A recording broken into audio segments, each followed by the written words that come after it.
Hey y'all, welcome back to Homemade Simple. If we've not met before, I'm Lori. I'm really glad that you're here today. I have 5 really super easy crock pot recipes to share with you this week. They are all going to be easy to get on the table, little to no effort on your part, and they all taste delicious. Let's go get started in the kitchen.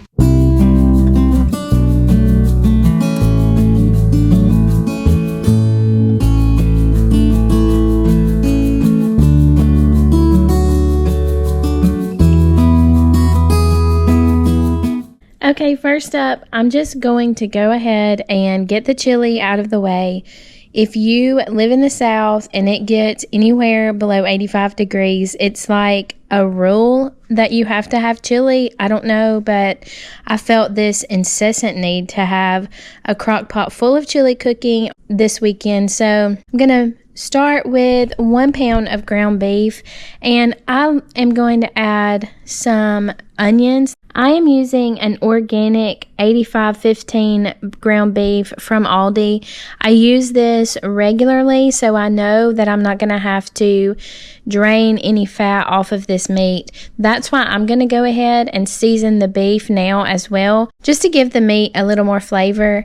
I'm going to add a tablespoon of chili powder, a teaspoon or 2 of paprika, and a teaspoon or 2 of salt. If you have to drain your beef, skip this step and you can just add that seasoning after you have drained the meat, or you can just add it to the crock pot whenever you're making the chili. While the hamburger is browning, I'm going to add 2 cans of crushed tomatoes. These are the large 28-ounce cans. I'm also going to add a small can of green chilies. Also, I'm going to add beans to my chili, and I make a habit of cooking a large batch of beans in my Instant Pot and then just putting it in small sandwich bags, putting it in the freezer. That way, I always have some beans on hand available for soups and recipes. So I have some northern beans as well as some black beans that I had put up. I'm going to put those into the chili as well. I'm going to add another tablespoon of chili powder, 2 teaspoons of paprika, 1 teaspoon of garlic powder, and 1 teaspoon of salt. I'm going to go ahead and add in my ground beef. It's nice and browned. I'm going to let it cook on high for about 4 hours. If you have all day, you can cook it on low as well. This is just a super simple and easy, perfect for fall recipe that my family and I love any night of the week, especially on game days, football Saturdays. This is an easy Saturday meal, so I hope y'all enjoy this. I know that there's so many variations of chili recipes. Please be sure to share your favorite chili recipe with me down in the comments below. Next up is a little bit of an unusual recipe for me and for this channel, but I have an abundance of purple hull peas in the freezer. A neighbor friend of mine grew a ton of peas, and I put up 19 quart bags of peas, and they are in the freezer, and I have to find some way to use them. This is going to be a sausage and pea stew, and it really turned out delicious. It may not look like something or sound like something that you would be interested in, but I really think that if you give it a try, your whole family will be surprised at how good this is. I'm going to start with 1.5 pounds of kielbasa sausage. I'm going to brown it in a little bit of olive oil, and to the skillet, I'm going to add 1 chopped onion, 2 stalks of celery, 2 carrots, and a bell pepper that I have chopped. I'm going to allow all of these to cook for probably 8 to 10 minutes. And while I'm waiting for that to cook for a little bit, I'm going to add my 1 quart bag of purple hull peas to the crock pot. After about 10 minutes, the vegetables and sausage are ready to go into the crock pot as well. I'm going to add 4 cups of vegetable broth. I'm going to give that a good stir. I'm not going to put any seasonings in here because the kielbasa sausage already has so many seasonings. I'm going to put this on high for about 4 hours or so. I didn't make any cornbread, but if I had had some cornbread, this would have been the absolute perfect meal. I think you're really going to like this recipe if you give it a try. And if you're like me and have vegetables that you have put away in the freezer that you really need to find some use for, just be a little bit adventurous and you might be very pleased with the result. I really don't think that I could have a fall time crock pot recipe video without having potato soup. Potato soup is one of my all-time favorites, and this particular recipe turned out to be absolutely delicious. I'm going to start out by dicing up 8 russet potatoes, and to that I'm going to add 2 stalks of celery that I have diced, 2 carrots, and also half of an onion that I have diced. I'm going to add 1 teaspoon of Italian seasoning and 2 teaspoons of salt. I'm going to pour in 4 cups, 1 large container of vegetable broth. You can use whatever you have on hand. That wasn't enough to cover all of the potatoes, so I added about another 2 cups of water. I'm going to cook that on high for 4 hours, and about 30 minutes before I was ready to serve this soup, I took 2 cups of whole milk and 1/4 cup of flour. I whisked that really well so that there were no lumps. I'm going to set that to the side, and I'm going to chop up 1 block of cream cheese and add that to the crock pot, as well as 2 cups of shredded cheddar cheese. And then I'm going to pour in that flour and milk mixture. I'm going to give all of this a good stir and allow the crock pot to sit with the lid off for about 30 to 45 minutes.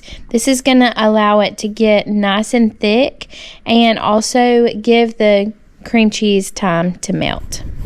Another good way to make sure that your potato soup is nice and thick is to mash up some of the potatoes. I'm not trying to mash all of them. I still want some good potato chunks, but if I can sacrifice a couple of potatoes, it will help the soup to have a much thicker texture. I think this may have been one of the best versions of potato soup that I have ever made, so make sure you give this one a try. The girls and I were talking about this video, and I was asking them if they had any suggestions or ideas about recipes that I could make. And while we were talking, we sort of invented this recipe.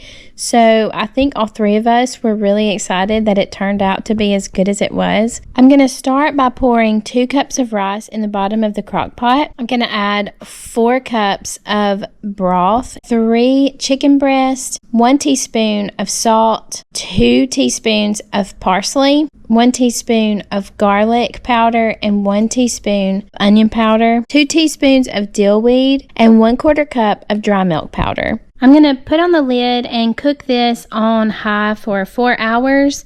And after the 4 hours of cooking time, I'm going to shred the chicken a bit and fluff the rice. And then I'm going to top the recipe with about 2 cups of shredded cheddar cheese and 1/2 pound of cooked chopped bacon. I'm going to leave the lid off of the crock pot for about 30 minutes and allow the cheese to melt and give it a little more of an oven baked flavor. This recipe was really good. It turned out to be super easy and simple, but also really delicious. So I hope that you will give this one a try.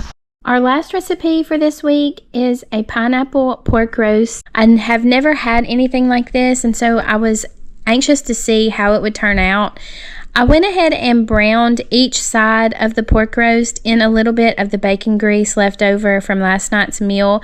This is optional. You do not have to pre-brown the pork roast if you don't want to. While it's browning, I'm going to mix 1 can of pineapple tidbits. You can also use crushed pineapple. I'm going to add 1/2 cup of brown sugar and 1/4 cup of apple juice. I'm going to stir all that together, and then once I get the pork roast into the crock pot, I'm going to season it with a little bit of salt and pour over that pineapple mixture. I had 1 other can of pineapple, so I'm just going to pour that along with the juices around the pork roast just to give it a little more flavor. This is totally optional. I'm going to put it on high for about 4 to 5 hours. You can also cook it on low for 7 to 8 hours. And then I'm going to take the lid off for the last 30 minutes of the cooking time, just to allow some of the liquid to cook out. And this recipe turned out really good.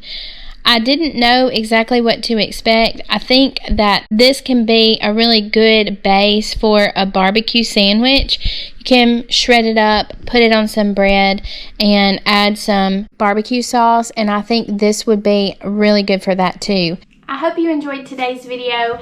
I enjoyed sharing all of these meals with you. I really enjoyed being able to put food on the table with little to no effort.